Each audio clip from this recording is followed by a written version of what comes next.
তো হ্যালো বন্ধুরা, আশা করি সকলে ভালো আছেন। তো আজকের ভিডিওটি হলো, যারা ছাদ বাগানে আঙুর গাছ লাগাবেন ভাবছেন, তো তারা কিভাবে আঙুর গাছের জন্য মাটি তৈরি করবেন।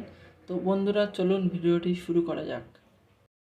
তো বন্ধুরা, আমি এখানে আঙুর গাছের মাটি তৈরি করতে 30% মাটি নিয়েছি, 30% গোবর নিয়েছি এবং 30% ভার্মি কম্পোস্ট নিয়েছি। তো এগুলিকে এখন একসাথে মিক্সড করতে হবে। তো বন্ধুরা, আমি এখানে মাটি তৈরি করতে যে গোবর ব্যবহার করেছি সে গোবরটি এখন 6 মাস পুরনো হয়ে গিয়েছে, মানে এটি সারে পরিণত হয়েছে। তো বন্ধুরা, আপনারা যারা গোবর সারটি ব্যবহার করবেন তো খেয়াল রাখবেন গোবর সারটি যেন 1 বছরের পুরনো হয়। ভুল করে যেন টাটকা গোবর দেবেন না। টাটকা গোবর যে কোনো গাছের গোড়ায় দিলে সে গাছটি মারা যাবে। তো বন্ধুরা, আমি এখানে ফাঙ্গিসাইড হিসেবে সাপ ব্যবহার করছি। তো আপনারা পারলে যে কোনো কোম্পানির ফাঙ্গিসাইড প্রোডাক্ট ব্যবহার করতে পারেন। তো আমি আর বাকি যে 10% সেটি সর্ষের খোল আর নিম খোল ব্যবহার করেছি।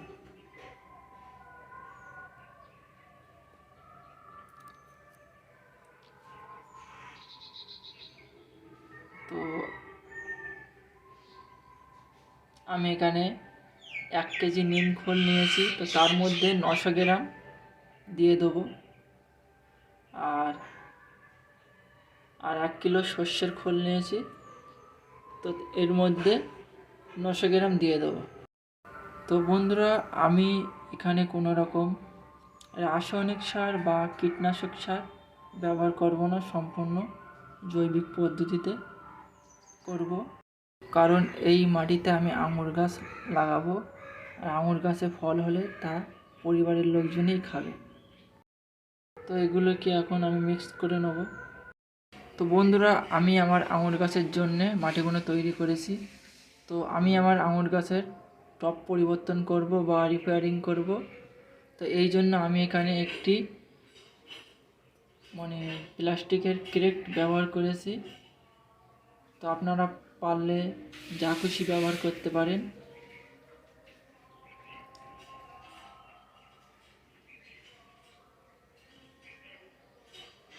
তো বন্ধুরা, আমি আমার আঙুর গাছের জন্য এইভাবে মাটি তৈরি করি। তো আমি এতে ভালো রেজাল্ট পেয়েছি।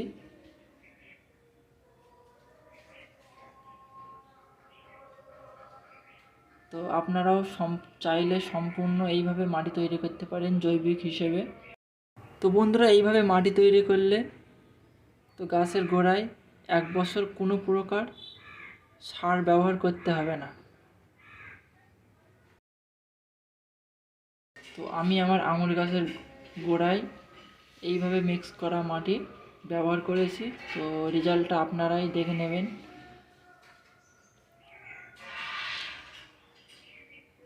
তো দেখুন বন্ধুরা, এই হচ্ছে আমার আঙুর গাছ। তো এটি আমি নার্সারি থেকে সংগ্রহ করেছি।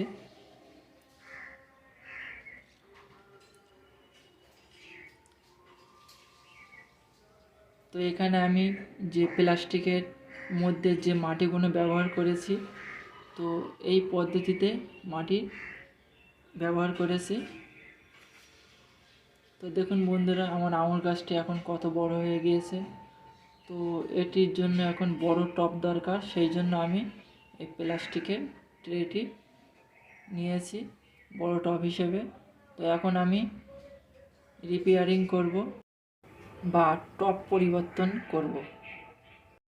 তো আমার গাছটি এখানে মোটামুটি 8 ফিট হবে।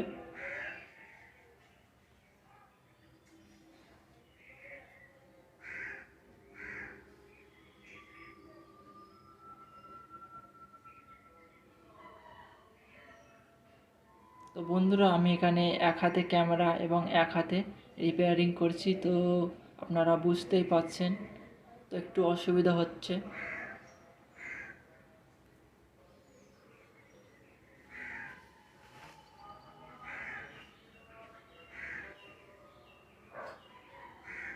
তো দেখুন বন্ধুরা, শেকড়গুলি এখন বড় জায়গা খুঁজছে।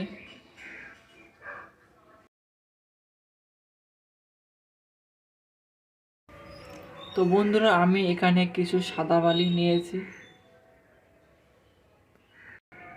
সাইডে ব্যবহার করছি যাতে শেকড়গুলো ভালোভাবে খেলতে পারে প্রথমের দিকে, কারণ শেকড়গুলি এখন নরম অবস্থায় আছে। তো বন্ধুরা, যারা ছাদ বাগানে আঙুর গাছের জন্য মাটি তৈরি করবেন ভাবছেন, এই পদ্ধতি ব্যবহার করতে পারেন, কারণ এতে 100% গাছ মরার কোনো চান্স নেই, সম্পূর্ণ জৈবিক পদ্ধতিতে। তো এই মাটিতে গাছের গ্রোথ কেমন হয় তো আপনারা নিজেরাই দেখেছেন। তো বন্ধুরা, আমার আঙুর গাছটির বয়স এখন 3 মাস প্লাস।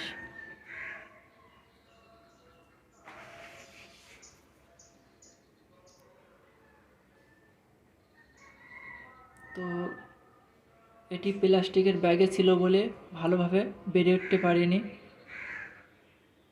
তো বন্ধুরা, ভিডিওটি ভালো লেগে থাকলে একটি লাইক, একটি সাবস্ক্রাইব করে আমাদের সঙ্গে থাকবেন।